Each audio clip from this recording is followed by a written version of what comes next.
Taiwan में भारत का भयंकर भौकाल, यह देख भागी जिनपिंग की फौज। अमेरिका भी रह गया भारत की शक्ति देख हैरान। भारतीय सीमा में घुसकर बुरा फंस चुका है चीन। भारत का लोहा मानने वाले मित्र शक्ति देश चीन के खिलाफ उतरेंगे मैदान में। मोदी की रणनीति में उलझ गया जिनपिंग। ताइवान के साथ मोदी ने कर डाली रातों रात डील। ताइवान पर मोदी का सबसे बड़ा ऐलान। चीन की चालबाजी से अब दुनिया भी सतर्क होने लगी है। भारत की अगुवाई में दुनिया चीन के हरकतों को गौर करने लगी है और चीन के इन्हीं चालबाजी हरकतों को देखते हुए मोदी ने चीन के खिलाफ जंग का ऐलान कर दिया है। मोदी टीम इस बार चीन को सबक सिखाने के लिए अलग तरीके से गेम खेल रही है। कहते हैं ना, किसी भी युद्ध को जीतने के लिए साम दाम दंड भेद इन सबको अपनाना पड़ता है। और टीम मोदी ने जो इस बार प्लान तैयार किया है वो चीन की ऐसी बीन बजाएगा कि वो कभी भूल नहीं पाएगा।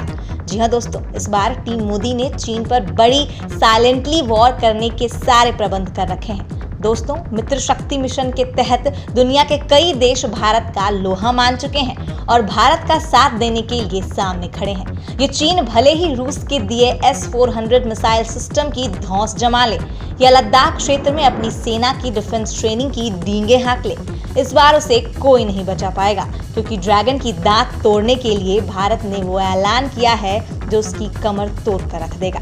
दोस्तों, चीन को जो सबसे ज्यादा दर्द देने वाला है, मोदी ने उसी पर अटैक किया है। मतलब चीन की सबसे कमजोर नस पर प्रहार होने वाला है और इस बात से बेखबर चीन अपने में ही मस्त है। दोस्तों, उत्तराखंड के बारामती और अरुणाचल प्रदेश के तवांग में घुसना अब चीन को कितना भारी पड़ने वाला है, ये चीन नहीं समझ रहा। दोस्तों, चीन ने न ही सिर्फ भारत से पंगा लिया है, बल्कि ताइवान को उकसाकर अपने ही पैर पर कुल्हाड़ी भी मार ली है।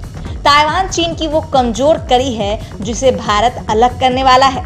पूरे ताइवान पर कब्जा जमाने के सपने देखने वाला चीन कितना बुरा फंसा है कि चीन भी नहीं जानता। दोस्तों, इस वक्त भारत की विदेश कूटनीतिक का लोहा पूरी दुनिया मान रही है और चीन ने जो पंगा लिया है वो उसे बहुत महंगा पड़ने वाला है। ये तो आप जानते ही होंगे कि किस तरह अफगानिस्तान पे तालिबान के कब्जे के बाद अमेरिका चीन से संपर्क कर चुका था।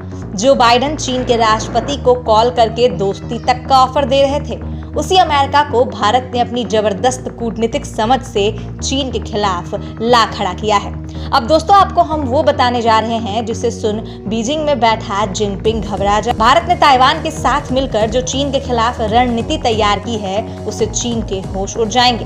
दोस्तों, हम आपको ये भी बताएंगे कि आखिर मोदी ने ताइवान के साथ रातों रात कौन सी ऐसी डील की। वीडियो को अंत तक जरूर देखें और एक बार कमेंट में भारत माता की जय जरूर लिखाएं। चलिए वीडियो की शुरुआत करते हैं। ताइवान को मिला भारत का बड़ा साथ। नेशनल डे पर मिले लाखों बधाई भरे संदेश। ताइवान की भारत से बढ़ती नजदीकियों से बौखलाया चीन।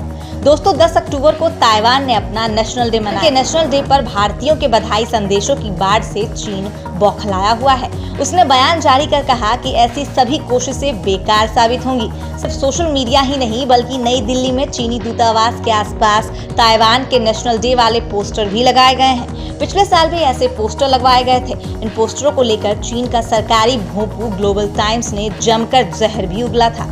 अब दिल्ली में चीनी दूतावास के प्रवक्ता वांग जियाओ जियान ने ट्वीट कर कहा है कि हाल ही में भारत में कुछ मीडिया और व्यक्तियों ने ताइवान स्वतंत्रता के लिए मंच प्रदान किया या समर्थन किया। इन लोगों ने 2 चीन या 1 चीन 1 ताइवान की वकालत की। इसने खुले तौर पर एक चीन सिद्धांत का उल्लंघन किया है। हम इसका पुरजोर विरोध करते हैं। इस तरह की सभी कोशिशें बेकार साबित होंगी। बता दें कि चीन की सरकार ने पिछले साल ही भारत को ताइवानी स्वतंत्रता दिवस न मनाने को बोला था। उन्होंने कहा था कि यह चीन का अभिन्न हिस्सा है। अगर भारत में ताइवान का राष्ट्रीय दिवस मनाया जाता है तो इससे चीन के साथ संबंधों पर असर पड़ेगा। वहीं भारतीयों ने चीन के इस आग्रह को ठुकराते हुए ताइवान को जमकर शुभकामनाएं दी हैं। बता दें कि ताइवान से दोस्ताना संबंध रखने वाले देशों से चीन चिढ़ा रहता है। सोशल मीडिया पर भारतीयों ने ताइवान का साथ दिया है। इसके अलावा दिल्ली में चीनी दूतावास के बाहर ताइवान को बधाई देते पोस्टर्स भी लगाए हुए हैं। तो दोस्तों, आप समझ जाइए कि किस तरह ताइवान और भारत की बढ़ती नजदीकियों से चीन बौखला उठा है। क्योंकि अब उसे अपनी हार आंखों के सामने दिख रही है। दोस्तों चलिए जरा आपको हम चीन और ताइवान के इतिहास की जानकारी दे देते हैं। आखिर क्यों हम ये कह रहे हैं कि ताइवान चीन का सबसे कमजोर नस है, जिसे दबाकर हमने चीन की मुसीबतें और बढ़ा दी हैं। दोस्तों 1949 में माओ त्से तुंग के नेतृत्व में कम्युनिस्ट पार्टी ने चियांग काई शेक के नेतृत्व वाले कुओमिंतांग सरकार का तख्ता पलट कर दिया था, जिसके बाद चियांग काई शेक ने ताइवान द्वीप में जाकर अपनी सरकार का गठन किया। उस समय कम्युनिस्ट पार्टी के पास मजबूत नौसेना नहीं थी, इसीलिए उन्होंने समुद्र पार कर इस द्वीप पर अधिकार नहीं किया। तब से ताइवान खुद को रिपब्लिक ऑफ चाइना मानता है, लेकिन चीन तो सालों से अलग ही नशे में है। दोस्तों चीन ताइवान को अपना अभिन्न अंग मानता है। चीनी कम्युनिस्ट पार्टी इसके लिए सेना के इस्तेमाल पर भी जोर देती आई है, लेकिन ताइवान के पास अपनी खुद की सेना भी है, जिसे अमेरिका का समर्थन भी प्राप्त है। दोस्तों पिछले साल भी ताइवान के समर्थन में उतरे भारतीयों को ऐसे ही मंजर से गुजरना पड़ा था। LAC पर भारत और चीन के बीच जारी तकरार से इतर नई दिल्ली में एक रोचक मामला सामने आया था। दरअसल नई दिल्ली स्थित चीन के दूतावास ने ताइवान को लेकर भारतीय मीडिया को नसीहत दी थी कि वह ताइवान को दुनिया में एक अलग देश के रूप में न पेश करें। इसको लेकर चीन के दूतावास ने बाकायदा भारतीय मीडिया पेशेवरों को संबोधित करते हुए बयान भी जारी किया था। इससे भारत की तरफ से कोई जवाब तो नहीं आया, लेकिन ताइवान ने चीन को खूब खरी सुनाई थी। ताइवान के विदेश मंत्री की ओर से किए गए एक ट्वीट में चीन के लिए गेट लॉस्ट यानी दफा हो जाओ जवाब आया था।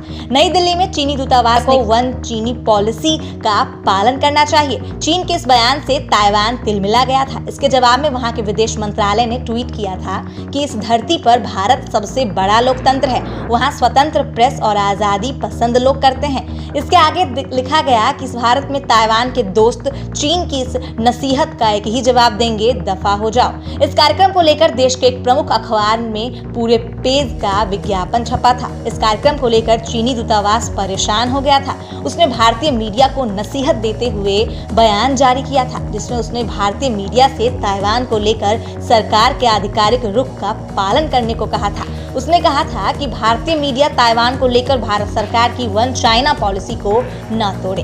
दोस्तों ये चीन भारत के ताइवान के समर्थन से कितना डरा है आप खुद ही देख सकते हैं। मानते हैं कि आपको ये समझने में देरी नहीं लगी होगी कि क्यों हम ताइवान को चीन की सबसे कमजोर नस कह रहे हैं। दोस्तों ताइवान के लिए भारत मजबूत खड़ा है। 13,000 फीट पर भारत इन चीनियों को फोड़ने के लिए पूरी तरह तैयार है।